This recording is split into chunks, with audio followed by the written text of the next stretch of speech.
प्रभु यीशु मसीह हम सबके साथ बना रहे। कल मैं जब प्रार्थना कर रही थी अन्य भाषा में, एक्चुअली ऐसे कभी होता नहीं है जो मैं इस समय आपको बता रही हूँ। मैं गिफ्ट में मैं अपने आप को जांच नहीं पा रही हूँ कि परमेश्वर इस प्रकार का गिफ्ट कैसे मुझ में से ऑपरेट कर रहा है, क्योंकि मेरे पास गिफ्ट नहीं है, लेकिन वो गिफ्ट कैसे ऑपरेट हो जाता है। वो जैसे हीट लगती है अनुग्रह की, जैसे वो अभिषेक बढ़ जाता है। ओके, तो वो हीट के कारण गिफ्ट्स ऑपरेट होने लगते हैं। ठीक है, लेकिन ये गिफ्ट्स जब ऑपरेट होते हैं तो मैं खुद भी हैरान हो जाती हूँ कि ये क्या है जो परमेश्वर मुझ में से ऑपरेट कर रहा है। क्या ये मेरा गिफ्ट है या इन्फ्लुएंस है। जैसे शाऊल का हुआ था कि वो भविष्यद्वक्ताओं के ग्रुप के बीच में से जा रहा था, तो भविष्यद्वाणी का आत्मा ने उसको घेर लिया और उससे भविष्यद्वाणी करने लगा। तो वो सारे लोग जो वहाँ भविष्यद्वाणी कर रहे थे, वो भविष्यद्वक्ता एक दूसरे से पूछने लगे, क्या ये भी भविष्यद्वक्ता के घराने का है? ओके, नबियों के घराने का है। ओके, तो वो उसको बोलते हैं इन्फ्लुएंस। ओके, तो ये बहुत बार लोग मुझे ऐसे बोलते हैं कि मुझे गीत गाने का बहुत प्रभाव है मेरे अंदर, या फिर मैं ऐसे ऐसे लिखती हूँ, गीतों को लिखती हूँ, या ऐसे करता हूँ वैसे करता हूँ। ऐसे जो भी बोलते हैं, मैं हमेशा उनको बोलती हूँ, क्या आप बहुत सालों से ऐसे कर रहे हैं या ये अचानक से उभर कर आया है? तो वो बताते हैं मुझे कि ये हम कम से कम 2-3 साल से हमारे साथ ऐसे ऐसे हो रहा है। लेकिन मैंने बोला कि आप पहले कहाँ रहते थे? आप मतलब आपने जगह शिफ्ट करके आए हैं या पहले कहीं और रहते थे, वहाँ का जगह उधर भी आप इसी प्रकार के कर रहे थे, फिर वहाँ से उसके पहले कहाँ थे, आपका कांटेक्ट कहाँ पर है?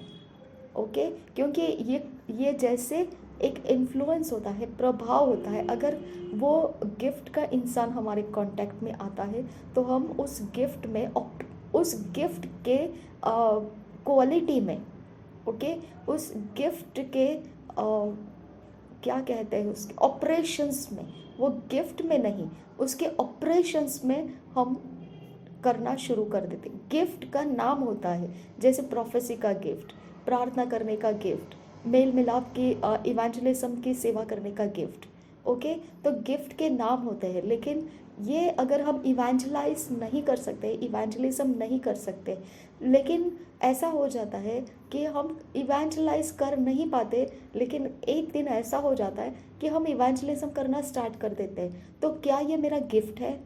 नहीं, ये गिफ्ट नहीं है, ये आपके अंदर असर को पकड़ लिया है। मैंने आपको पहले भी बताया, कुछ भी बिना आत्माओं के नहीं होता है, चाहे वो दुष्ट आत्मा के जगत से हो, चाहे वो परमेश्वर के आत्मा के जगत से हो, सब कुछ आत्माओं से ही होता है। ओके, तो इसकी वजह से हम लोगों को बहुत ध्यान से अपने आप को देखना है कि अगर हम ऑपरेट कर पाते हैं, तो ऑपरेट करना और गिफ्ट होना वो बहुत डिफरेंस होता है। जैसे परमेश्वर ने गिफ्ट दिया था मनुष्य को, उत्पत्ति के 1 अध्याय के 27-28 वचन में देख सकते हैं आप। उसमें परमेश्वर को फलो फूलो, फलवंत हो जाओ, पृथ्वी भर दो, और ये सारे गिफ्ट दिए थे परमेश्वर ने, और वो देखो बिना स्टॉप किए वो चलते जा रहे हैं। ओके, तो गिफ्ट जो परमेश्वर देता है, वो गिफ्ट को स्टॉप किया नहीं जा सकता है।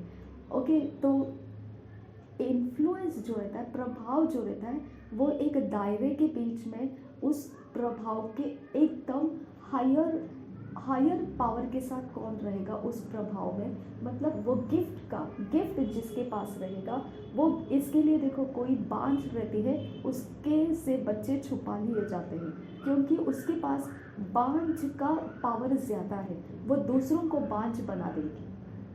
समझ में आया? तो कभी कभी ऐसा हो जाता है कि जिसके हाथ से आप पैसे लेते हैं, आपके पास वो ठहर जाते हैं, लेकिन किसी दूसरे के हाथ से आप ले लेंगे तो वो ऐसे उड़ जाते हैं कि यहाँ से आया और वहाँ गायब हो गया, और आपको मालूम पड़ता है आपके फ़ायदे में कुछ भी नहीं रहा, लेकिन बस देखने को मिला। ओके, तो आपको ये असर को मालूम पड़ना चाहिए हमारे ब्लड में, जो हमारे ब्लड में जो दिया गया है, परमेश्वर जो बिठाता है हमारे ब्लड के अंदर, हम उसके एनर्जी को बाहर फैलाते हैं। उसके एनर्जी के रिदम में, वाइब्रेशन में जो आता है वो उसके जैसा बन जाता है। ओके, जो हमारे पास है वो हमारे अंदर का रिदम, वाइब्रेशंस को अगर वो कांटेक्ट में आ गया तो वो हमारे जैसा बिहेव करना स्टार्ट कर देगा। ओके, मुझे कभी कभी बहुत हैरानी हो जाती है जिन लोगों से मैं कभी मुलाकात नहीं किया है, लेकिन वो बिहाइंड द सीन मेरे समझ के से छुपे हुए, ओके, वो लोग हैं। और जब वो मेरे सामने आते हैं तो ऐसे लगता है मैं अपने डुप्लीकेट को देख रही हूँ।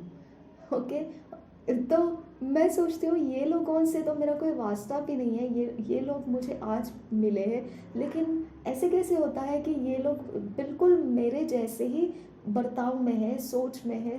तो मुझे एक कैच करना आ जाता है ये कहीं तो बिहाइंड द सीन ये मेरे रिकॉर्डिंग्स को फॉलो कर रहे हैं।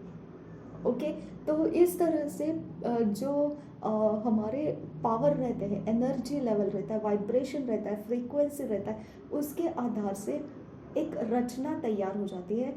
अगर वो वाइब्रेशन, वो फ्रीक्वेंसी का इंसान अगर हमसे अलग हो जाता है तो वो जो भी हम रचना में हुए रहते हैं वो दोबारा डिमिनिश हो जाता है, दोबारा घट जाता है, दोबारा वो ऐसे हो जाता है जैसे हम भूल गए उस बात को।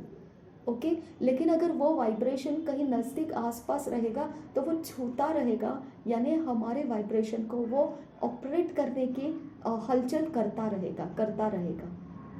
इसके लिए कुछ दुख आप भूल सकते हैं, लेकिन कुछ दुख आप नहीं भूल सकते हैं, क्योंकि वो दुख आप आराम से भूल जाते हैं जिस दुख का वाइब्रेशन और फ्रीक्वेंसी आपके वाइब्रेशन और फ्रीक्वेंसी के साथ कांटेक्ट में नहीं है। ओके, लेकिन जो लोग आपको दुखी रखना चाहते हैं और वो किसी भी प्रकार से आपको दुखी रहने से आज़ाद होने नहीं देना चाहते हैं, तो उनके वाइब्रेशन और फ्रीक्वेंसी हमेशा आपका पीछा करने की वो कोशिश करेंगे। हर जगह से वो आपको दुखी और कष्टी रहने का वाइब्रेशंस देते रहेंगे। ओके, चाहे वो आपको निराश करने का, चाहे वो आपको डिप्रेस करने का, और आपका वो ऐसा रहता है कि आप कभी भी अपने आप को सुखी महसूस नहीं कर पाएंगे, क्योंकि उनका पर्पस है कि आपको दुखी रखना है। ओके, तो इस वजह से कुछ लोग जो परमेश्वर के वाइब्रेशन से भरे होते हैं, फ्रीक्वेंसी उनकी जो हमारे नज़दीक कहीं है और लगातार प्रेयर में है, लगातार परमेश्वर में है, लगातार परमेश्वर के आराधना में है, लगातार परमेश्वर के पवित्रता के मन के साथ जी रहे, उनका वाइब्रेशंस जब बार बार हमारे कांटेक्ट में आता रहता है तो हमारा बिहेव्स उनके जैसे हो जाता है, हमारी एनर्जी लेवल बूस्ट हो जाती है। ओके, लेकिन वो टेम्पररी रहता है। अगर वो उस जगह से बाजू में हट जाएंगे, कुछ डिस्टेंस से दूर हो जाएंगे, तो वो वाइब्रेशन हमारा ख़त्म हो जाता है और हम दोबारा नॉर्मल जैसे लाइफ जीना शुरू कर देते हैं। ओके, तो इस तरह से रहता है। इसके लिए क्या हो जाता है कि हमको परमेश्वर का स्पिरिचुअल लाइफ को समझना बहुत ज़रूरी है। ये मेरा गिफ्ट नहीं है जो आज मैं आपको बताने जा रही हूँ, ये मेरा गिफ्ट नहीं है। ओके, लेकिन ये नीड ऑफ द टाइम है, ये ज़रूरत है। जैसे आप लोग हमेशा बोलते हैं कि ये मेरी ज़रूरत थी और इसी प्रार्थना को आपने अपलोड किया, ये मेरी ज़रूरत थी और आज ही आपने ये भी अपलोड कर दिया, तो ये आपका वाइब्रेशंस है। ओके, ये आपके हार्ट में जो चल रहा है, परमेश्वर वो मेरे वाइब्रेशंस के अंदर लेके आ रहा है, कांटेक्ट में लेके आ रहा है, और फिर मेरे अंदर से ये बातें आप तक पहुंचने के लिए मुझे ऐसा कुछ दे देता है। तो मुझे बहुत हैरानी हो जाती हूँ कि ये मेरा गिफ्ट नहीं है तो मैं इसको कैसे अपलोड करूँ। ओके, इसके लिए मैं हिचकिचाती हूँ कि ये अपलोड करूँ या नहीं करूँ। ओके, तो आज मैंने वैसे ही सुबह का एकदम कल रात को मैंने जब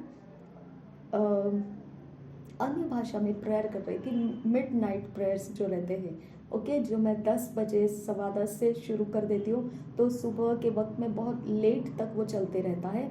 तो इस तरह से मैं जब स्टार्ट करती हूँ उस प्रेयर में, ये जो मुझे मिल गया, जो आज मैंने आपको 2024 का प्रेयर भी अपलोड करके दिया, उसके पहले ही मिडनाइट में मुझे कुछ पॉइंट्स परमेश्वर ने दिए, जो आप लोगों के साथ मैं शेयर करने जा रही हूँ। ओके, और मैं दोबारा बोलती हूँ, मेरे पास गिफ्ट के आधार से मैं ये काम नहीं कर रही हूँ। आप दोबारा ऐसे एक्सपेक्ट मत कीजिए कि मैं आपके कुछ सवालों का जवाब दूँगी, ऐसा नहीं है। ये एक रिदमिक पावर है, एक प्रकार से परमेश्वर का एक वाइब्रेशन। परमेश्वर ने कहीं तो फ्रीक्वेंसी, वाइब्रेशंस, ये सब कहीं ना कहीं से तो किसी के हार्ट के अंदर के सवाल थे, जिसके लिए वो ढूंढ रहे होंगे, जिसके लिए वो हो सकता है कि वो एक्सपेक्ट कर रहे होंगे कि मैं उनके लिए क्या बात करूँगी। ओके, हो सकता है वो विश्वास करते हैं कि मुझे परमेश्वर कुछ बोलेगा और मैं उनको कुछ बता पाऊँगी, हो सकता है ऐसा। ओके, इसके लिए मैं आपको ये बता रही हूँ, जो परमेश्वर ने मुझे ये बात कल प्रेयर के अन्य भाषा के प्रेयर में, मैंने शब्दों में प्रेयर नहीं किया था।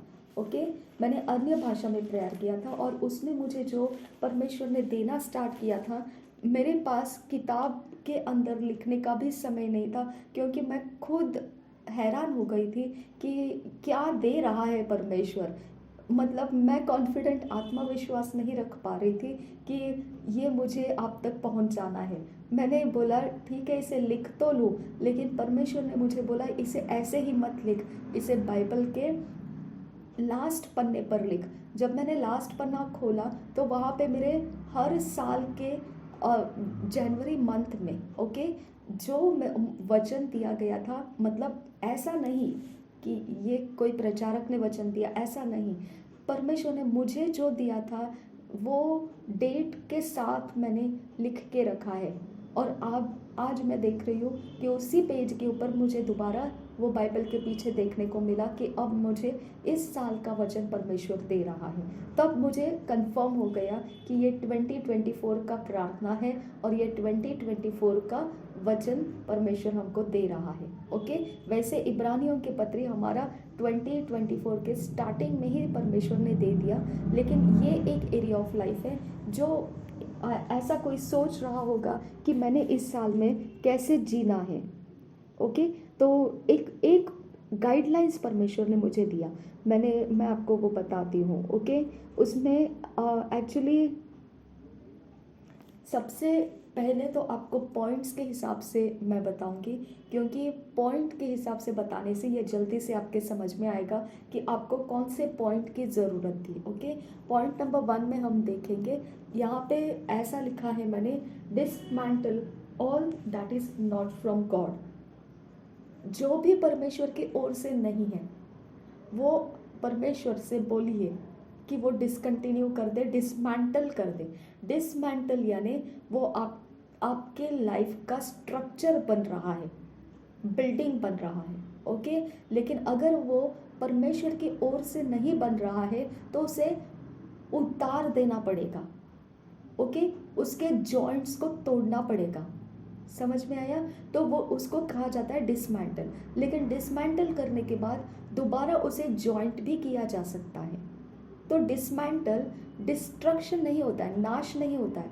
डिसमेंटल मतलब आप खुद उसको उतार के रख रहे हैं, वो जुड़ सकते हैं, लेकिन आपको उसकी ज़रूरत नहीं है। आप उतार दो वो सारी बातों को, डिसमेंटल कर दो। ओके, वो हो सकता है आपके जनरेशन के साथ जुड़े हुए लोग हो सकते हैं, आपके करियर के साथ लगे हुए कुछ बातें हो सकती है, आपके जॉब के साथ जुड़ी हुई कोई कॉन्ट्रैक्ट्स हो सकते हैं, कोई प्रमोशंस की बातें हो सकती है, कुछ भी हो सकता है जो आपने अपने साथ आपकी पर्सनालिटी के अंदर जुड़ के रहने दिया है।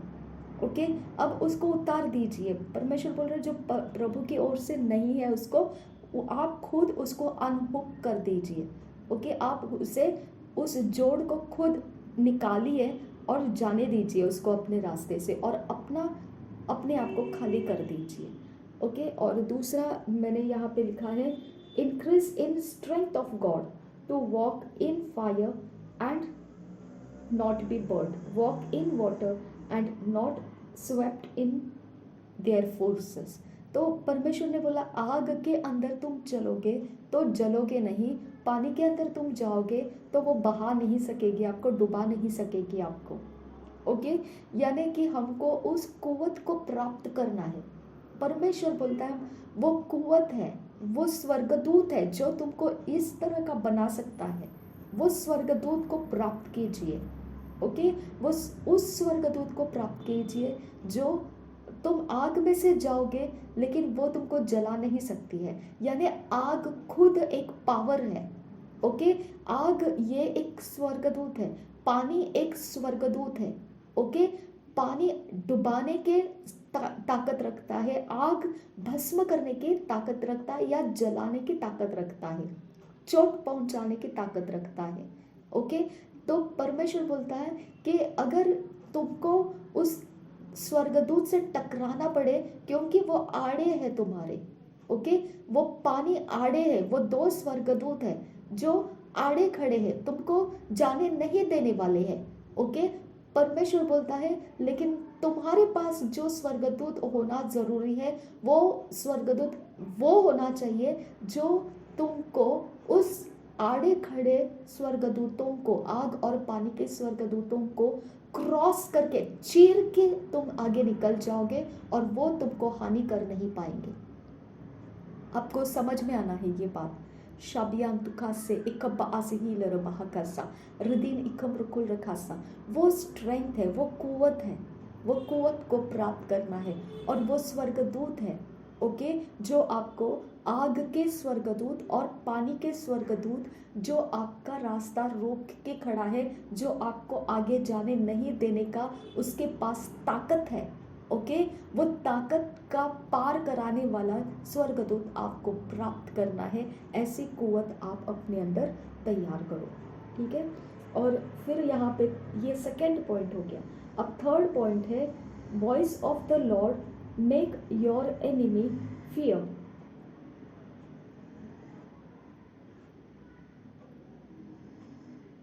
Okay, voice of the Lord make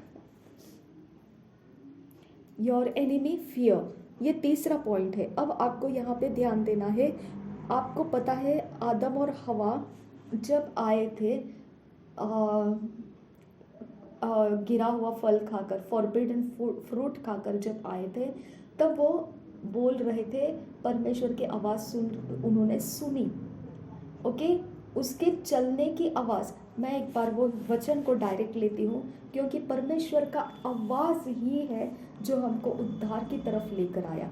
okay, यशायाह में भी लिखा है कि तू सुनेगा कि बाएं मुड़ और तू बाएं मुड़ेगा, तू सुनेगा कि दाएं मुड़, यही तेरा रास्ता है और तू उसे विश्वास में लेगा। तो परमेश्वर का वॉइस जो है, आवाज़ जो है, वो हिरने को गर्भ गिराने को मजबूर कर देता है। ओके, मतलब आपको समझ में आना चाहिए कि कुछ चीज़ें हैं जो लॉक में पड़े हैं। ओके, कुछ चीज़ें हैं जो लॉक तोड़ने के लिए पड़े हैं। समझ में आया? कुछ चीज़ें हैं जो लॉक बनाए रखता है, यानी ताले बंद रखता है, लेकिन वो ताले बंद का जोर बिना चाबी के भी टूट सकता है। ओके, लेकिन वो जोर टूटने का आपको परमेश्वर की तरफ देखना है। वो कौन सा भाग है परमेश्वर का जो ये जोर को तोड़ सकता है, बिना चाबी के तोड़ सकता है, और वो जोर परमेश्वर का आवाज़ है।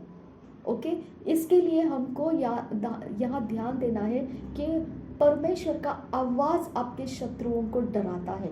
जब आपके शत्रु आपका सामना करते हैं तो वो अपनी ओर से दुष्ट आत्मा का जोर आपके ऊपर भेजते हैं और आप डर जाते हैं और आप रास्ता देखते हैं कि उनसे छुप के या अलग होके या उनका प्रभाव हमारे पास नहीं आना चाहिए। इसका आप डिफेंसिव माइंडसेट में चलना शुरू करते हैं, अपने आप को बचाने के रास्ता ढूंढने की कोशिश में लग जाते हैं। लेकिन परमेश्वर बोलता है अपने आप को बचाने का रास्ता मत ढूंढो, क्योंकि तुम्हारे शत्रुओं को तुम्हारा कोई बर्ताव डराएगा नहीं, तुम्हारा बचा लेना खुद को वो उसको डराएगा नहीं, मेरी आवाज़ उसको डराएगी। Hallelujah, hallelujah.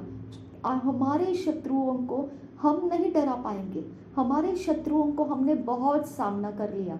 ओके, हमारे शत्रुओं को हमने समझा के देखा, हमारे शत्रुओं को वचन दे के देखा, हमारे शत्रुओं को कलसिया की बातें सुना कर देखा, लेकिन फिर भी हमारा शत्रु जब हमारा सामना करता है तो धक्का लग जाता है, डर लग जाता है, और हम अपने अंदर से डिफेंसिव, खुद की रखवाली करने के रास्ते ढूंढने के लिए शुरू करते हैं। परमेश्वर बोलता है अब वो करने की ज़रूरत नहीं है, अब परमेश्वर की आवाज़ उसको डराएगी।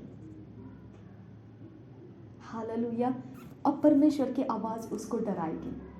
आमीन। हम पढ़ेंगे एक बार जो उत्पत्ति में लिखा हुआ है कि आदम जब था तो वो क्या कहता था कि परमेश्वर उससे मिलने के लिए आता था। और यहाँ पे हम देखेंगे 3 अध्याय के 8 वचन में, तब यहोवा परमेश्वर जो दिन के ठंडे समय वाटिका में फिरता था, ठंडे समय में दिन के उजियाले के, रात के नहीं, ओके, दिन के ठंडे समय में, यानी परमेश्वर ने वाटिका के अंदर समय रखा था और धूप और छांव रखा था, यानी अंधेरा और उजियाला रखा था, वहाँ पर होता था। ओके, इसके लिए यहाँ पे टाइमिंग मेंशन किया गया है कि दिन के ठंडा समय का टाइमिंग हमारे यहाँ हम शाम का समय बोलते हैं कि उस समय सूरज की रोशनी कम हो गई होती है। इसकी वजह से हम सूरज की रोशनी कम होती है वो ठंडा समय मानते हैं। ओके, तो यहाँ पे वही लिखा है, दिन के ठंडे समय में परमेश्वर वाटिका में फिरता था। फिरता था बोला है, फिरता था। फिरता था का मतलब क्या बन जाता है? फिरता था का मतलब है कि वो टहलने के लिए आता था। ओके, तो एलीशा भी सुबह के ठंडे समय में टहल रहा था, तभी गेहजी आके उसको बैड न्यूज़ देता है, ऐसा हो गया है कि शत्रु ने हमको घेर लिया है। ओके, तो परमेश्वर का समय था वो टहलने का, और वो टहलता था, फिरता था, और का शब्द उनको सुनाई दिया। फिरता था का शब्द, तब यहोवा जो दिन के ठंडे समय वाटिका में फिरता था का परमेश्वर का शब्द उनको सुनाई दिया। ओके, परमेश्वर का शब्द उनको सुनाई दिया। जो परमेश्वर ठंडे समय में वहाँ वाटिका में फिरता था, उस परमेश्वर की बात कर रहा है वो। ओके, उस परमेश्वर के जो ठंडे समय में वाटिका में फिरता था, वो वाटिका में फिरता था, और वहाँ पे उसने बोला उस परमेश्वर का शब्द उनको सुनाई दिया। ओके, उस परमेश्वर का शब्द उनको सुनाई दिया। वो क्या सुनाई दिया शब्द उनको? तब आदम और उसकी पत्नी वाटिका के वृक्षों की बीच यहोवा परमेश्वर से छिप गए।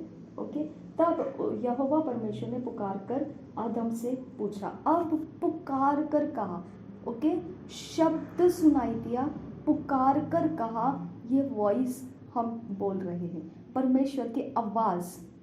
ओके, परमेश्वर का आवाज़ कब होता था? जब वो फिरता था, उस समय उसका, उस परमेश्वर का शब्द, आवाज़ शत्रु को डराएगा। हालेलुया। ओके, शत्रु को परमेश्वर का आवाज़ डराएगा। हमको और आपको शत्रु को डराने की ज़रूरत नहीं है। परमेश्वर का शब्द काम करने के लिए उठ रहा है। ओके, ये एक बहुत गहरा परमेश्वर का हमको एक प्रोटेक्शन है कि हमको अपनी मेहनत करने की ज़रूरत नहीं है, हमको अपनी रखवाली करने की ज़रूरत नहीं है। हमारे शत्रु जो प्लान करेंगे, हमारे शत्रु जो योजना करेगी, हमारे शत्रु कुछ भी करे, कुछ भी करे, कुछ भी करे, कुछ भी करे, हमारे शत्रु कुछ भी करे, क्या होने वाला है? ओके, क्या होने वाला है? हमारे शत्रु कुछ भी करे, क्या होने वाला है? परमेश्वर का आवाज़ उनको डराने वाला है। हालेलुया। तो अब आपको किसके ऊपर आशा रखनी है? परमेश्वर का आवाज़ उसको डराए, परमेश्वर का आवाज़ मेरे शत्रुओं को डराए।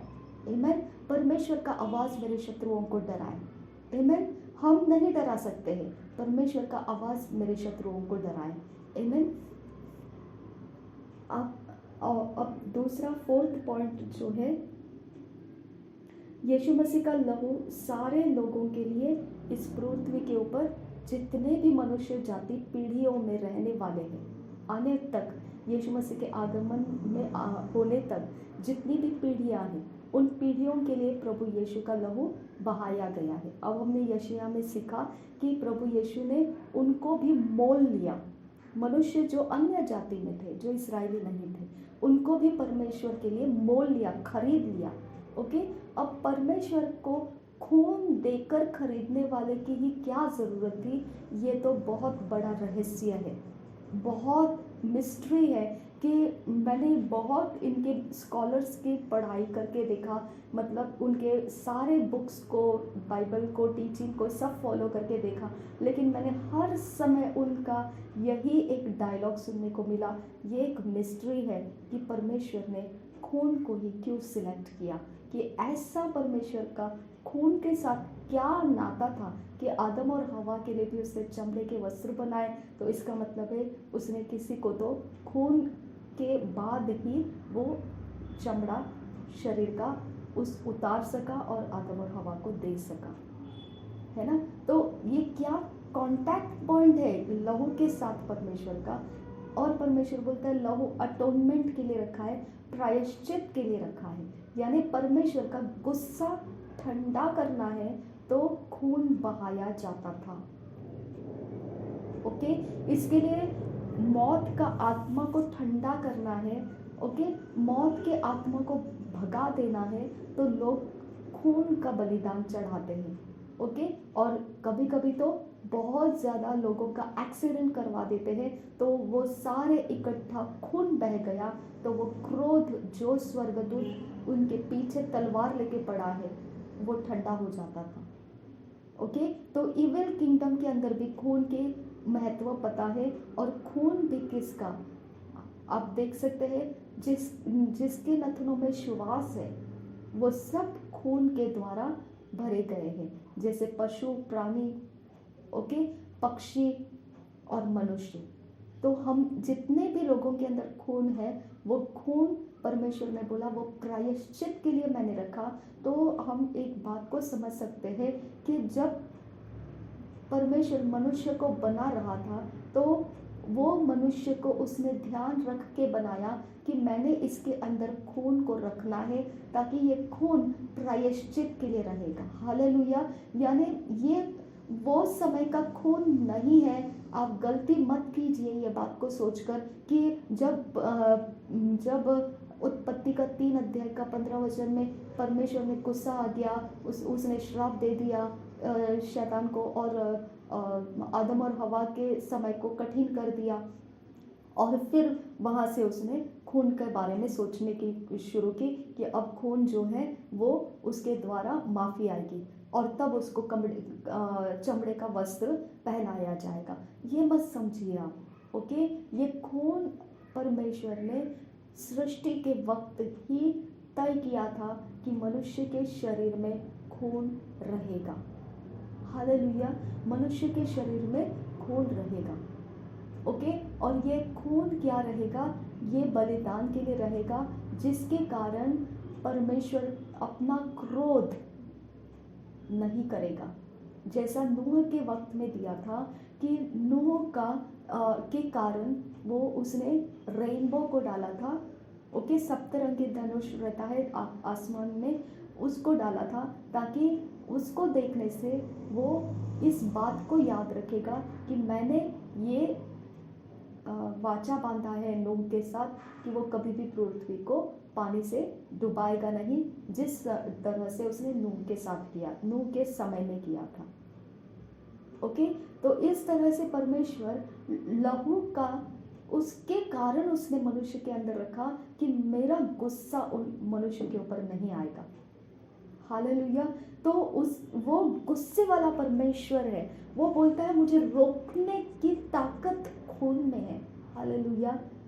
मेरे गुस्से को मतलब रुक जा ऐसा बोलने की ताकत खून के अंदर रखा है परमेश्वर।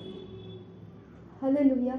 तो परमेश्वर जब आदम और हवा की सृष्टि करने की बात कर रहा था उत्पत्ति के 1 अध्याय के 26 वचन में, तब भी जाके तुरंत परमेश्वर ने उसके अंदर खून की भी योजना रखी थी। और उस खून के बारे में उत्पत्ति के 3 अध्याय 15 से शुरू नहीं हुआ कि चमड़े का वस्त्र पहनाया, वहाँ से खून की शुरुआत नहीं हुई है। उसका 1 अध्याय का 26 वचन ही में परमेश्वर ने उसकी बात बोल दी है कि ऐसा ऐसा मैं करने वाला हूँ। अगर उसने सोच लिया है और उसके अंदर फिर खून तो रहना ही रहना है। तो उस समय आदम और हवा गिरे हुए नहीं थे जब उनकी सृष्टि की गई थी। वो अच्छे से परमेश्वर के साथ चलने फिरने वाले लोग थे, तो उनके अंदर खून था।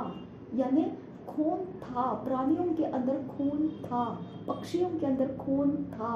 वो था का मतलब बनता है कि परमेश्वर ने खून को उत्पत्ति से ही तैयार करके रखा है कि मेरा गुस्सा इसके आगे नहीं जाएगा, मेरे गुस्से का बाउंड्री इस पे रुक जाएगा।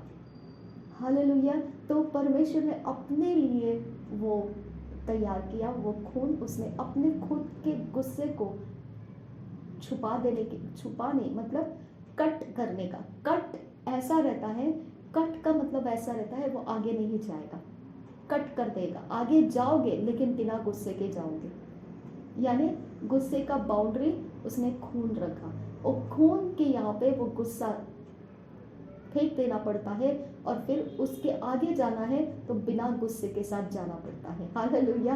नहीं तो आप आगे नहीं जा सकते हैं। ओके। तो परमेश्वर ने मनुष्य के साथ आगे बढ़ने का बाउंड्री लाइन उसने खून को रखा। ये खून जब मेरे सामने रहेगा तो मैं गुस्से को वहीं पे छोड़ दूंगा और मैं आगे बिना गुस्से के साथ आगे जाता रहूंगा। इसीलिए पौलुस ने भी क्या बोला कि तुम दिन सूरज ढलने से पहले अपने गुस्से को उतार दो और मेल मिलाप कर लो। ओके। तो हम ये बारे में बहुत अच्छे से स्टडी कर सकते हैं, लेकिन अभी आपको ये बहुत अच्छे से मालूम पड़ गया कि प्रभु यीशु मसीह के लहू के कारण जो मोल दिया गया है, तो सारे पृथ्वी के ऊपर के जनरेशन में जितने मनुष्य जाति है सबके लिए परमेश्वर का यीशु मसीह का खून बहाया गया है। वो खून परमेश्वर का गुस्सा कट कर देता है और परमेश्वर हमारे साथ, मनुष्य जाति के साथ लगातार चलने का वो हमारे लिए रास्ता खोल देता है। ओके। तो ये एक बात को हमने कभी नहीं भूलना है, और सही तरह से सोचने से सही विश्वास आता है।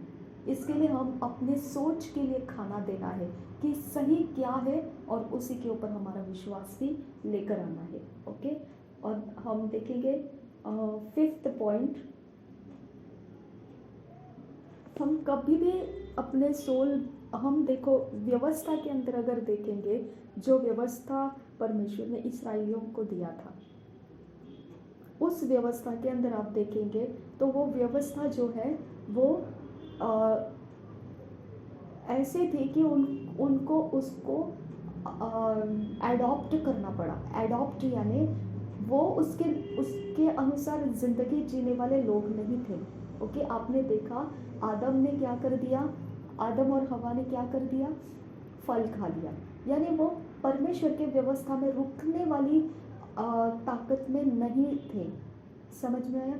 उसके बाद आप देखेंगे आबेल और काइन ने परमेश्वर का नहीं सुना, आबेल की हत्या कर दी। उसके आगे देखेंगे काइन को परमेश्वर ने श्रापित किया।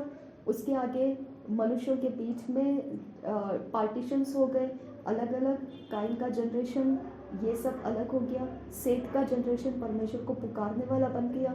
उसके बाद में आगे जाकर नूह में देखेंगे हम, तो नूह के समय से परमेश्वर ने फ्लड लाया, पूरा सृष्टि को नाश कर दिया। उसके आगे जाकर देखेंगे तो अब्राहम का शुरुआत कर दिया। तो हर एक चीज़ अगर हम देखेंगे तो किसी के पास भी परमेश्वर को खुश करने का ताकत नहीं है। ओके, कोई भी परमेश्वर को खुश नहीं कर सकता है। हम सब बिगड़े हुए अवस्था के ही चाल चलते हैं, मनमानी। इसको बिगड़ी हुई अवस्था नहीं कहते हैं, इसको मनमानी। ओके, क्योंकि परमेश्वर ने हमको फ्री विल दिया है, तो हम भले ही मसीह हैं तो भी हम मसीह होने के बाद भी हम मनमानी के पहला कैटेगरी है। हमारा सबसे पहला स्थान हमारा मनमानी है। इसके लिए उत्पत्ति के 6 अध्याय में यही लिखा है कि 3रे वचन में कि मनुष्य आखिरी में मनमानी करने वाला ही इंसान है, वो कभी मेरे आत्मा की नहीं सुनेगा। ओके, तो जब इज़राइल लोगों को परमेश्वर ने अब्राहम के द्वारा सिलेक्ट किया तो इज़राइल के अंदर भी यही मनुष्य चरित्र था, मनमानी करने का। भले ही सेथ जो था, सेथ परमेश्वर के नाम को पुकारना शुरू किया, नूह को परमेश्वर ने धर्मी कहकर अलग कर लिया, चाहे कुछ भी रहे। ओके, लेकिन फिर भी उनके अंदर मनमानी अलग नहीं थी। नूह ने क्या कर लिया, सब कुछ हो गया, फिर बाद में उतर गया जहाँ से, उसने सही ढंग से परमेश्वर का आदर किया और जाकर वो क्या हो गया, उसने अपने दाख बारी लगाई, उसके दाख रस को पिया, मतवाला बन गया और बाद में उसके बेटों में से एक बेटे को उसने, कनान के पिता को उसने श्राप दे दिया। ओके, तो मनमानी है। आप देखेंगे ना तो मनमानी ये एक हमारा जड़ है, क्योंकि ये जड़ परमेश्वर ने हमको दिया है। हम अपने मनमानी से जी सकते हैं। इसके लिए परमेश्वर बोलता है मैं हृदय परखने वाला परमेश्वर हूँ, क्योंकि आपका मनमानी के कारण ही परमेश्वर आपको देख सकता है, क्या आप उसके सेवकाई में रुक सकते हैं या नहीं रुक सकते हैं। आपके मनमानी पर छोड़ने के बाद आप कैसे जिंदगी जीते हैं। सेथ मनमानी में छोड़ा गया था, लेकिन सेथ ने परमेश्वर को पुकारने का रास्ता पकड़ लिया।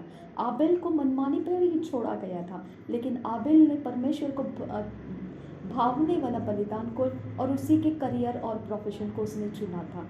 सब जगह पर मनमानी के लिए परमेश्वर ने मनुष्य को छोड़ दिया है।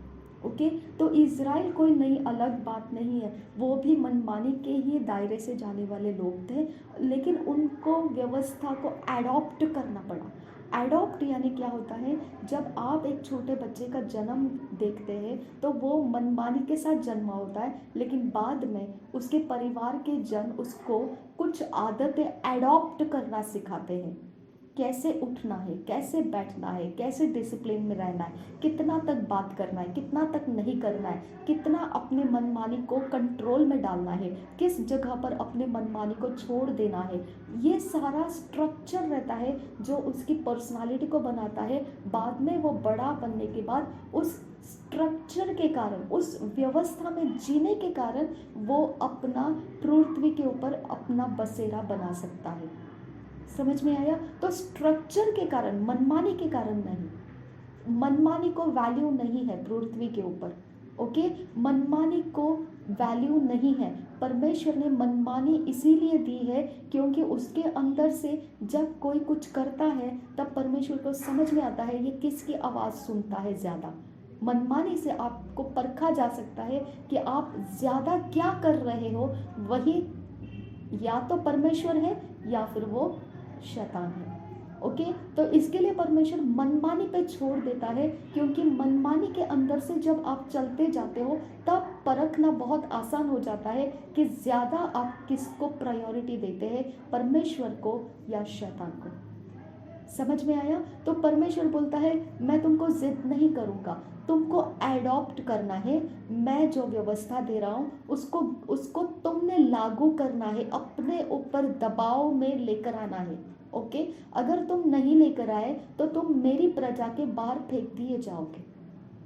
ओके, तो खतना करना इतना जख्मी कर देने वाली बात थी और दर्दनाक थी, तो परमेश्वर खतना भी करता था, करने को बोलता था और उसके बाद उनको आराम करने का टाइमिंग भी देता था।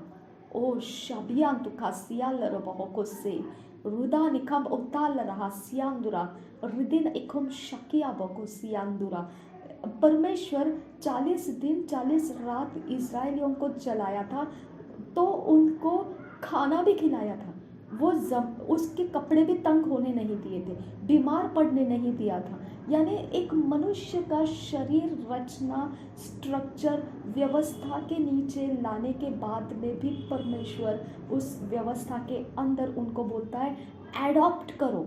मैं तुमको सब कर सकता हूँ, लेकिन तुम एक व्यवस्था के नीचे अपने घड़न को लेके आओ। जैसे कुम्हार मिट्टी को आकार देता है, उस तरह से तुम मेरे व्यवस्था के चक्के पर बैठ जाओ, ताकि मैं तुमको मुझे चाहिए उस कुवत में पहुंच जा सकता हूँ। Hallelujah, hallelujah. मैंने तुमको मनमानी के लिए छोड़ा तो था, लेकिन तुमने क्या किया? तुम्हारी मनमानी में से तुमने मुझे ठुकरा दिया, अपने लिए परेशानियों को लाया।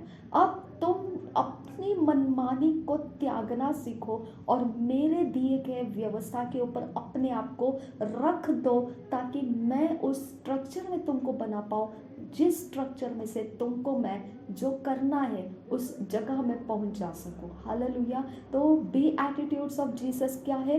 एडॉप्ट करना है। हमारी मनमानी को ठोकर लगती है जब हम ये व्यवस्था बी एटीट्यूड ऑफ जीसस देखते हैं, तो हम बोलते हैं ऐसे कैसे हो सकता है, ये नहीं कर सकते, हम ऐसे नहीं हो सकता है, ये थोड़ी होता है, ऐसे करेंगे तो सब हमारे सिर के ऊपर बैठेंगे, ऐसे थोड़ी होता है। नहीं, वो होता नहीं है, वो होगा भी नहीं। लेकिन परमेश्वर बोलता है अगर एडॉप्ट नहीं करोगे, अगर एडॉप्ट नहीं करोगे, अगर एडॉप्ट नहीं करोगे, ओके, अगर एडॉप्ट नहीं करोगे तो मैं भी तुमको वहाँ नहीं पहुँचा सकता हूँ जहाँ तुमको मैं पहुँच जाना चाहता हूँ। हालेलुया। तो इसके लिए हमारे अंदर हमने परमेश्वर के दायरे को एडॉप्ट करना है, ओके, एडॉप्ट करना है। माय डियर फ्रेंड्स, हमने परमेश्वर के वचनों का पालन करने का स्वभाव बना देना है। हमने रोमियो के पत्रिका 12 अध्याय का 1 और 2 वचन को हमको समझना है। परमेश्वर ने बोला, हे मेरे प्यारे बच्चों, प्यारे बेटे बेटियों, सब ठीक है, तुम मेरे संतान हो, सब ठीक है, लेकिन मेरे घर की व्यवस्था को एडॉप्ट कर लो, एडॉप्ट कर लो, एडॉप्ट कर लो। एडॉप्ट कर लो मतलब गोद ले लो।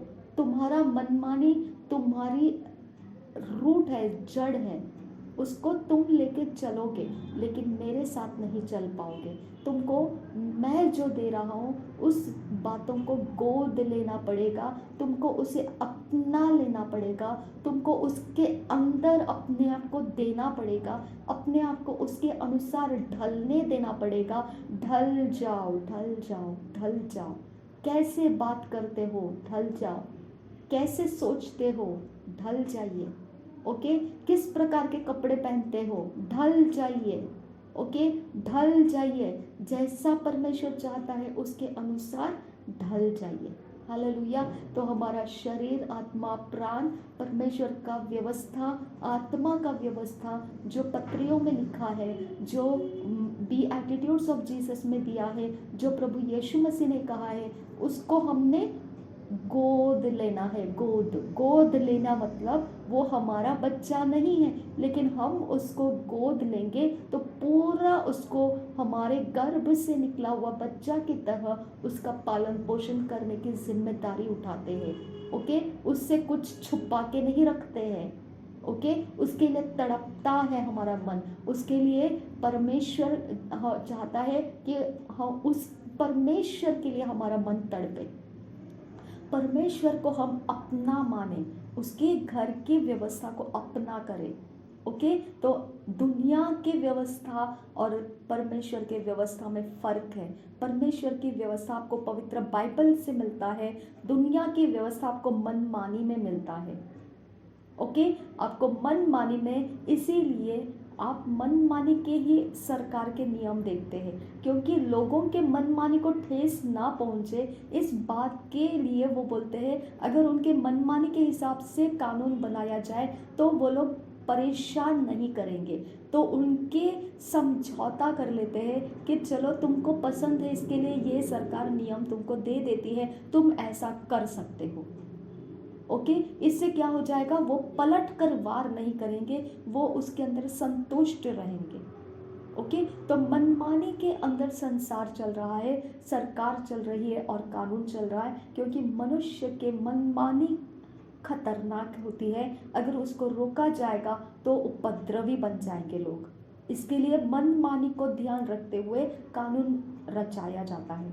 ओके, तो इस जगह में यहाँ पे हम परमेश्वर के मनमानी को, परमेश्वर के व्यवस्था को जब लेते हैं तो संसार के अंदर का हमारा मनमानी को त्याग कर हम गोद लिया बच्चा की तरह परमेश्वर के व्यवस्था को स्वीकारते हैं। तो हमने उसके व्यवस्था में जब आ जाते हैं ना, तो संसार के जैसे नहीं दिखते हैं हम।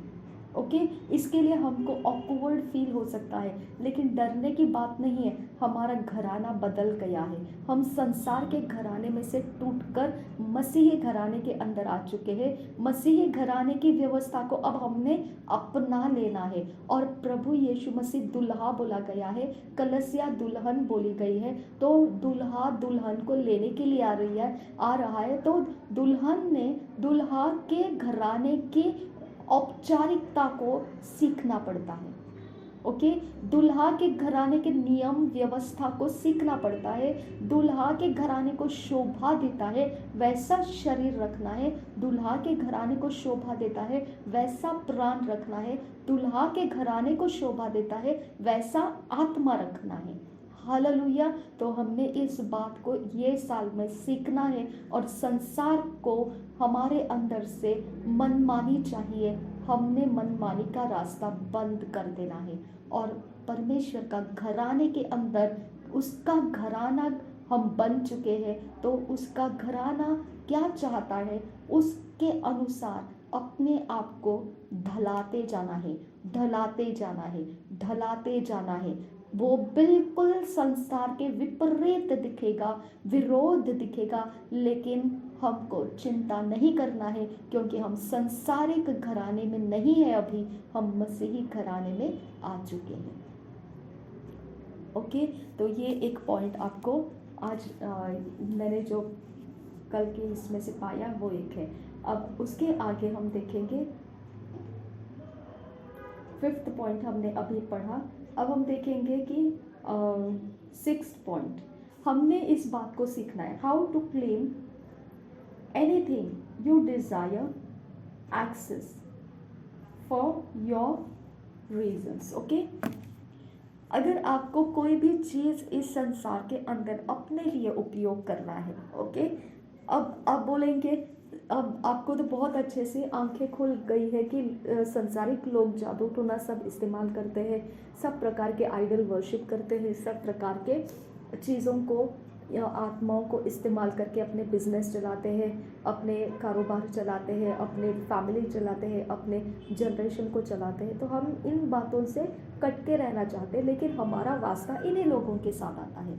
ओके, तो अगर आपको कोई जॉब करना है तो प्रभु यीशु के लहू से धुलवा कर आप उसे इस्तेमाल करना है। उसकी सैलरी को आप टायत देकर उस सैलरी को शुद्ध होने का रास्ता देना है। अगर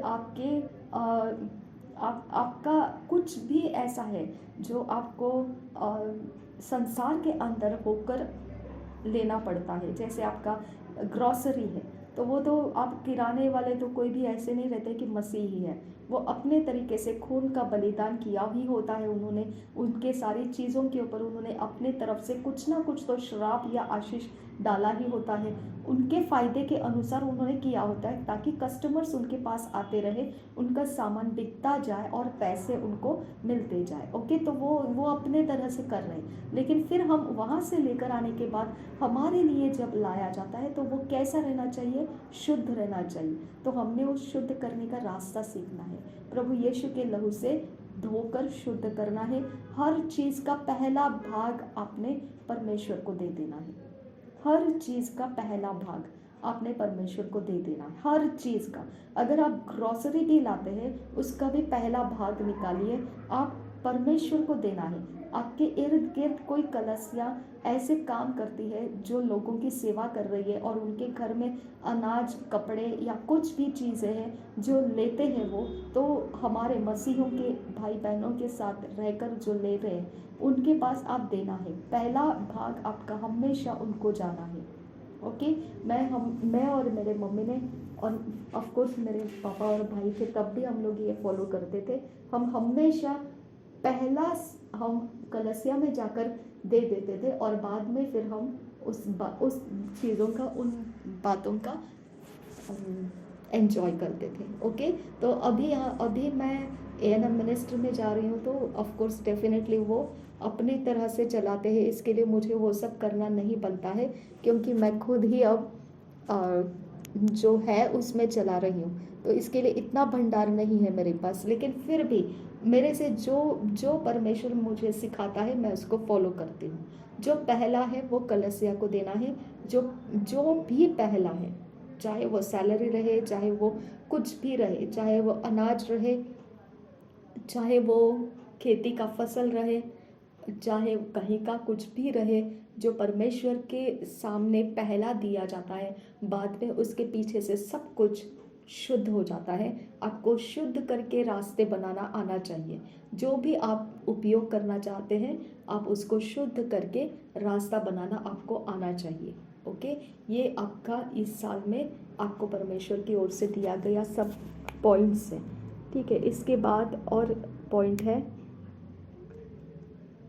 आपके आंखों में आप क्या देखते हैं उसके ऊपर ध्यान रखना है, उसको आपने कंट्रोल में रखना है।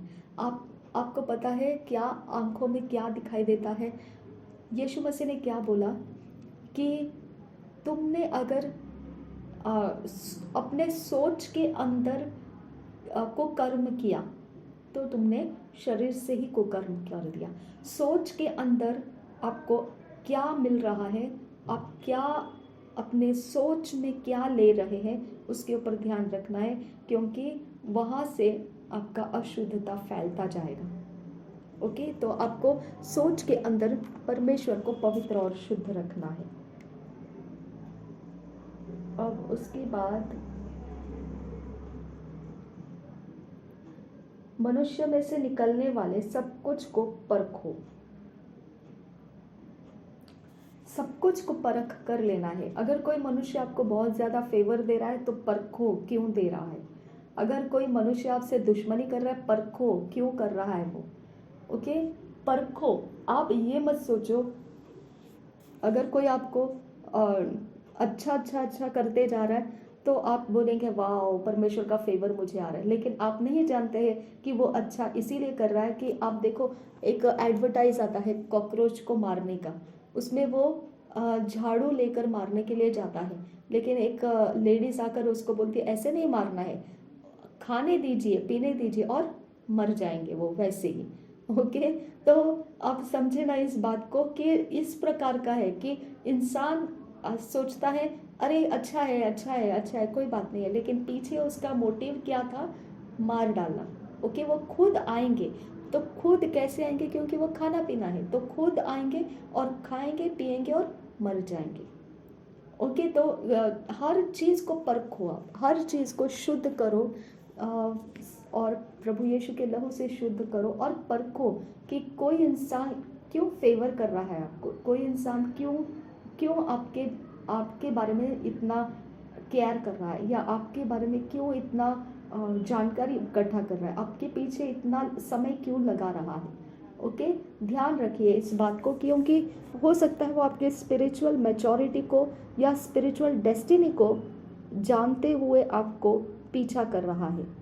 ओके, आपके पॉजिटिव रहने से आपका एक्सेप्टेंस उसको मिलेगा, आपको सिक्योर लगेगा, ऐसे बिहेव करने से आपका एक्सेप्टेंस उसको मिलेगा, लेकिन आपका एक्सेप्टेंस उसको मिल जाने के बाद में फिर वो आपका स्पिरिचुअल पावर या स्पिरिचुअल एटमॉस्फेयर को अगर डिफाइल कर दिया, आप परमेश्वर का एक्सेस ग्राउंड खो देंगे, आप परमेश्वर के उपस्थिति का काम भटका जाएगा आप में से। ओके, तो आप वो जगह में चले जाएंगे जिस जगह में परमेश्वर नहीं चाहता है, जैसे यरीहो के रास्ते गया, अधमरा पड़ा। ओके, और फिर वहाँ उसको अच्छे सामरी ने आके ठीक किया। ये हालत में कोई आपको लेकर जाना चाहता होगा, इसकी वजह से हमेशा हर चीज़, हर मनुष्य के अंदर से आपके साथ जो भी हो रहा है वो परमेश्वर के सामने लाना है, उसको बोलना है कि लॉर्ड अगर ये तेरी ओर से नहीं है उसको मेरे सामने से जल्दी से दूर कर, ताकि मैं उसने फैलाए हुए जाल में ना फंसूं। ओके, यरीहो के रास्ते में ना चले जाओ। ठीक है, तो इस तरह से होता है।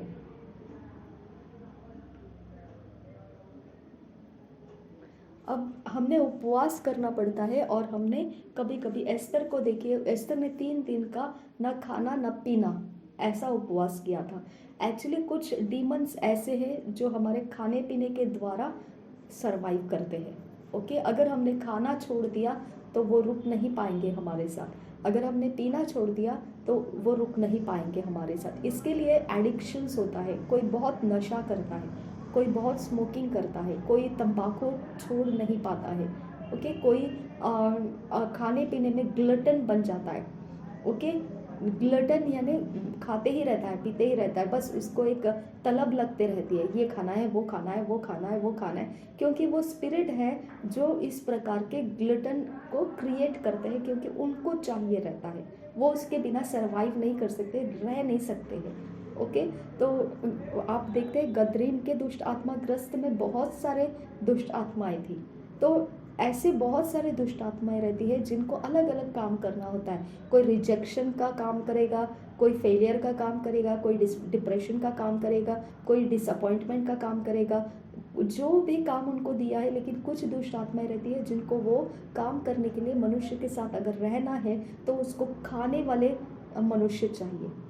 ओके, जो खाता रहेगा, इसके लिए फास्टिंग किया जाता है। जब हम फास्टिंग करते हैं वो सरवाइव नहीं कर सकते हैं। जब हम खाना छोड़ देते हैं बिना कुछ खाए, अगर हम समय को बिता देंगे, जितना चाहिए, ज़्यादा अटैक लगता है, आप ज़्यादा लंबे तक आप बिना खाने के चलिए, देखो वो समय के साथ वो टूट जाते हैं, दुष्ट आत्माएं निकल जाते हैं, और परमेश्वर का आत्मा आपके ऊपर छाएगा और परमेश्वर आपके साथ काम करेगा। ओके, वैसे कुछ दुष्ट आत्माएं रहते हैं जो पानी के द्वारा हमारे साथ रहते हैं। हम जितना पानी पिएंगे उसके द्वारा वो हमारे फ्लूइड, हमारे शरीर के फ्लूइड में वो सरवाइव करते हैं। ओके, तो उस तरह से परमेश्वर ने हमको एक रास्ता दिया है कि यीशु मसीह ने भी 40 दिन बिना खाए बिना पिए रहा। ओके, तो मूसा को भी हम देखते हैं कि बिना खाए बिना पिए वो परमेश्वर के साथ रहा पहाड़ के ऊपर, और फिर वहाँ से वो 10 आज्ञाओं को लेकर आया था।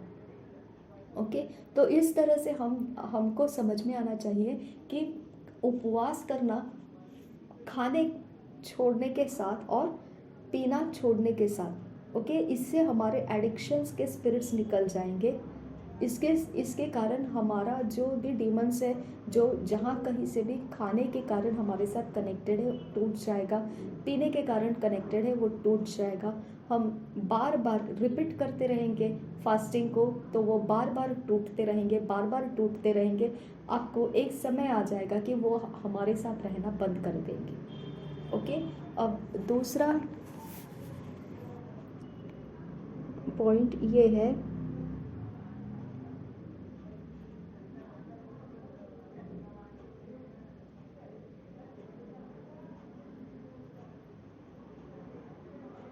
पिछले आपके जनरेशन्स के जितने फेलियर्स हो चुके हैं, ओके, आपको मालूम है कि पिछले जनरेशन्स में क्या क्या फेलियर्स हो गए, और वो फेलियर्स के फुटप्रिंट्स हमारे आगे लगे हुए हैं। तो परमेश्वर से मांगना है कि वो सारे फेलियर्स के फुटप्रिंट्स हमारे पीछे से ख़त्म कर दे, और हमारे आगे से भी ख़त्म कर दे, हमारे फ्यूचर में से भी वो फुटप्रिंट ख़त्म कर दे। क्योंकि जनरेशन में से हमको गाइड करने वाला जो एंजल है, जो हमारे जनरेशन में फेलियर लाए हैं, वो ही एंजल आगे जाकर जनरेशन के आगे आगे आगे चलता जा रहा है। लेकिन परमेश्वर ने बोला, तेरे सामने जब मेरा एंजल चलेगा, मेरा स्वर्गदूत चलेगा, तो तेरे टेढ़े मेढ़े रास्तों को सीधा करेगा।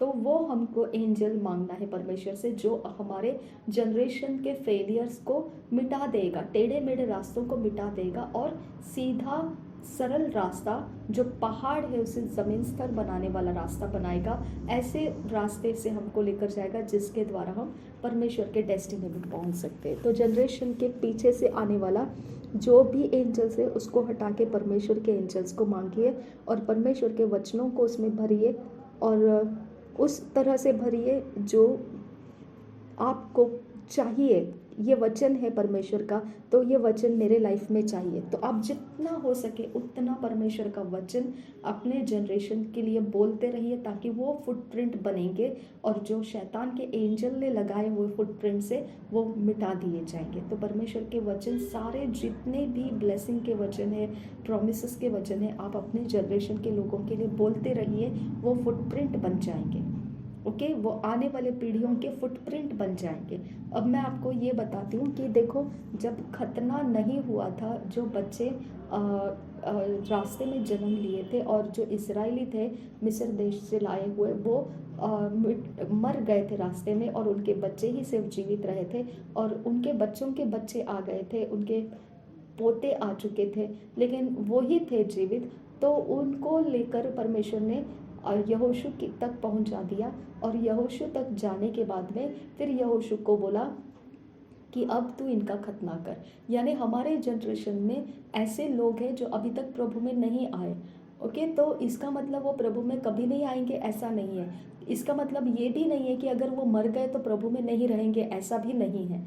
ओके, हमारा पीछे से जितना भी जनरेशन मर चुका है उसके बारे में बिल्कुल ऐसा नहीं है कि वो प्रभु में नहीं आएंगे, क्योंकि प्रभु यीशु मसीह का खून उनके लिए बात करेगा।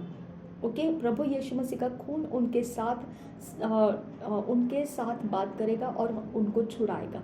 ठीक है, तो आप इस दुख और निराशा में नहीं रहना है कि अब क्या होगा, लेकिन आप प्रभु में हैं, इसकी वजह से ये होगा, क्योंकि वचन क्या कहता है, तेरा घराना प्रभु में आएगा, तू और तेरा घराना परमेश्वर की सेवा करेगा। यानी कि परमेश्वर हमारे ब्लड लाइन के अंदर भी काम शुरू करता है। हो सकता है आपके आंखों के सामने अभी वो प्रभु में नहीं आए दिख रहे, लेकिन उनका मर जाने के बाद भी परमेश्वर का वायदा है कि तेरे घराने को भी मैं उद्धार दिखाऊंगा। ओके, तो आपको और मुझे कैसे मिला उद्धार? परमेश्वर के दया से मिला है ना, परमेश्वर के गिफ्ट के साथ मिला है। तो उनके लिए भी परमेश्वर गिफ्ट है। परमेश्वर उद्धार गिफ्ट में रखा है, जो पृथ्वी के ऊपर रहते समय उनको प्राप्त नहीं हुआ, लेकिन पृथ्वी में से जाने के बाद वो प्राप्त करेंगे ही करेंगे। परमेश्वर उनको छोड़ेगा नहीं, क्योंकि वो वायदे का परमेश्वर है। ओके, वो वायदा निभाने वाला परमेश्वर है। अब्राहम को दिया हुआ वायदा उसने मूसा के कारण बचा लिया, उसके बाद उसने आगे चलकर यहोशू को सौंप दिया, उसके आगे चलकर वो यीशु मसीह तक उसने दाऊद की गद्दी को संभाल के रखा। तो आप समझ सकते हैं कि कितना पक्का परमेश्वर है। उसने बोले हुए एक डॉट भी पवित्र वचन में से वेस्ट नहीं जाएगा। ठीक है, तो इसकी वजह से हमको समझ में आना चाहिए कि अगर उसने बोला है मैं और मेरा घराना परमेश्वर की सेवा करूंगा, और अगर परमेश्वर बोलता है अगर तूने विश्वास किया तो तेरा घराना भी परमेश्वर में उद्धार पाएगा, तो इसका मतलब बनता है कि परमेश्वर की दया हमारे घराने के ऊपर आ चुकी है। ओके, इसका मतलब ये बिल्कुल नहीं है कि हम बचा लिए गए, लेकिन उनका क्या, परमेश्वर ने हमारे लिए क्या किया, दया किया। हमारे लिए क्या किया, उसका आत्मा दिया। हमारे लिए क्या किया, उसने खुद जिम्मेदारी उठाकर उसके रास्ते में लाया। तो हमारा घराना जो मर चुका है उनके लिए भी परमेश्वर वही करेगा, अगर हम प्रभु में हैं तो। ओके, अगर हमने परमेश्वर के सामने अपने आप को दे दिया है तो हमारे साथ हमारा घराना भी फ्री हो चुका है। ठीक है, तो ये एक बात मुझे परमेश्वर की ओर से मिला था, और अभी हम उसकी बात देखेंगे।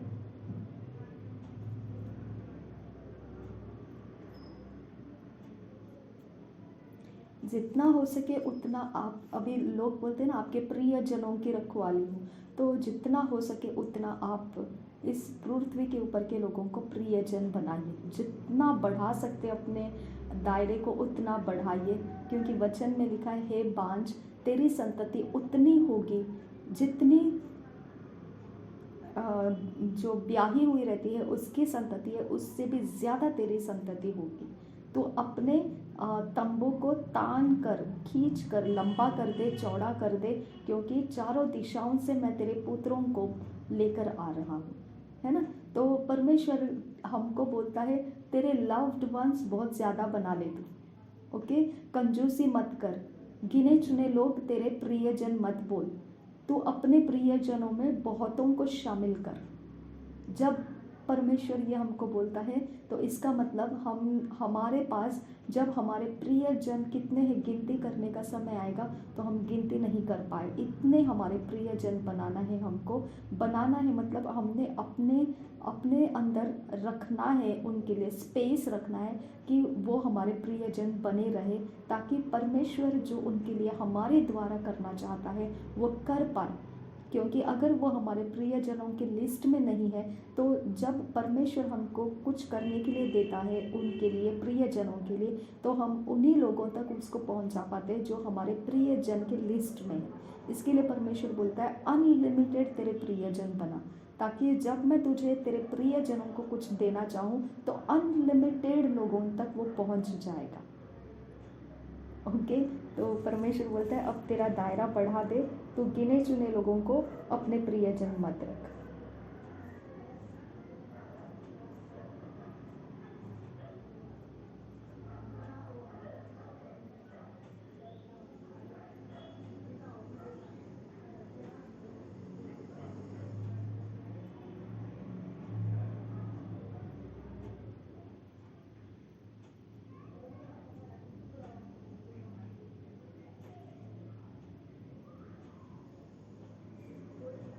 अपनी सारी चिंताओं को परमेश्वर पर डाल देना है। जो अपने डिज़ायर है वो परमेश्वर के सामने रखना है। प्रोवर्ब्स 3 के अनुसार अपनी समझ का सहारा नहीं लेना है। और एक बात तो यहाँ पे बहुत अचंभित कर दी मुझे। परमेश्वर ने यहाँ लिखा है अपने अपने ब्रांचेस के लिए प्रेयर कीजिए।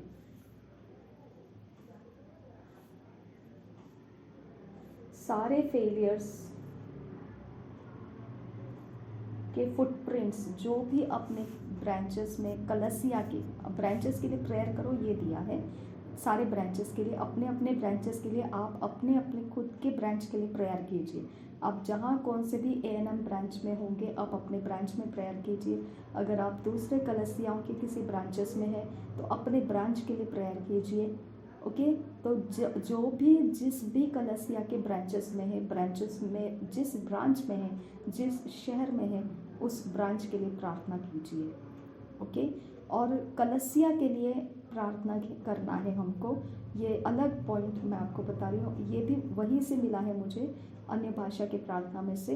तो ये एक पॉइंट बता रही हूँ कि जो फुटप्रिंट्स है फेलियर्स के, वो फुटप्रिंट्स के ऊपर चल के आता है शैतान नालस्ती करने के लिए, निंदा करने के लिए। वो फुटप्रिंट अगर नहीं रहेंगे तो शैतान उसके ऊपर चल के नहीं आ सकता है। ओके, जैसे एक सबूत रहता है ना कि तभी वो क्रिमिनल को पकड़ा जाता है, लेकिन अगर सबूत नहीं रहेंगे तो क्रिमिनल क्राइम करके भी पकड़ा नहीं जाता है। ओके, तो परमेश्वर बोलता है मेरे कलसिया के फुटप्रिंट्स जो थे फेलियर्स के, उसको मिटा दो। शैतान उसके ऊपर से चलकर मेरा प्लान कलसिया का बिगाड़ने ना पाए। ओके, फुटप्रिंट्स जो फेलियर्स के हैं, कलसिया के पास्ट में जो भी फेलियर्स हो चुके फुटप्रिंट्स है उसको, ओके, वो फुटप्रिंट्स हैं, यानी कि हमारा जनरेशन भी जो किया वही हम कर रहे हैं, तो वो फुटप्रिंट के ऊपर हमारा डेस्टिनी जा रहा है। नहीं, हमको फुटप्रिंट पे नहीं चल रहा है, जो फेलियर के फुटप्रिंट है उसको मिटा देना है, ताकि उसके पीछे से शैतान हम तक पहुंचने नहीं पाएगा। हमारे कलसिया के फेलियर्स के फुटप्रिंट्स को हमको मिटा देना है। हमारे कलसिया के बोला है, ब्रांचेस के नहीं, हमारे कलसिया के फुटप्रिंट्स फेलियर्स को मिटा देना है। ये बहुत कड़क प्रार्थना करना है, अपने प्रार्थना का ये एक बड़ा विषय लगाकर प्रार्थना करना है, क्योंकि ये इतना खतरनाक ऐसा पॉइंट है कि परमेश्वर का इंटरेस्ट कलसिया का जो करना चाह रहा है परमेश्वर, उसमें डिस्टर्बेंसेस लाता है शैतान। ओके, इसके लिए परमेश्वर बोलता है मुझे तुम्हारे फेलियर्स याद नहीं है और मैं रखना भी नहीं चाहता हूँ, लेकिन मैं तुम्हारे लिए कर नहीं सकता हूँ अगर ये फुटप्रिंट्स के ऊपर से शैतान चल के तुम्हारे ऊपर उंगली उठाने के लिए आता है, तब मैं तुम्हारे लिए कुछ कर नहीं पाऊँगा। ओके, तो तुम्हारे फुटप्रिंट्स को मिटा दो, मैंने तुमको माफ़ कर दिया है। शैतान को उसके ऊपर चलने के रास्ते मत रखो, बंद कर दो, वो निकाल दो, वो निकाल दो, फुटप्रिंट्स को मिटा दो। निकाल दो मीन्स कंप्लीट निकाल दो, वो रास्ता ही निकाल दो, ताकि वो फुटप्रिंट्स शैतान के हाथ ना लगे। ओके। मूसा का शरीर भी शैतान के हाथ नहीं लगा। मूसा के शरीर के लिए शैतान ने बहुत झगड़ा किया, लेकिन स्वर्गदूत ने बोला तू तेरा न्याय मेरा परमेश्वर करेगा। ओके। तो उसी तरह से हमारे कलसिया के फेलियर के फुटप्रिंट्स, जो पास्ट में फेल हो चुके फुटप्रिंट्स है, परमेश्वर ऐसे हटा देना चाहता है कि शैतान उसके लिए झगड़ेगा लेकिन उसको मिलेगा नहीं, परमेश्वर के स्वर्गदूत उसको देंगे नहीं। आमीन। तो ये एक बहुत कड़क प्रार्थना का विषय है।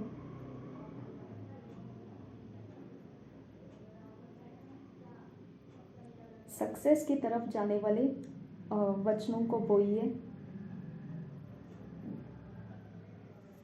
और गुप्त में हो रहे सारे व्यभिचार को डील कीजिए।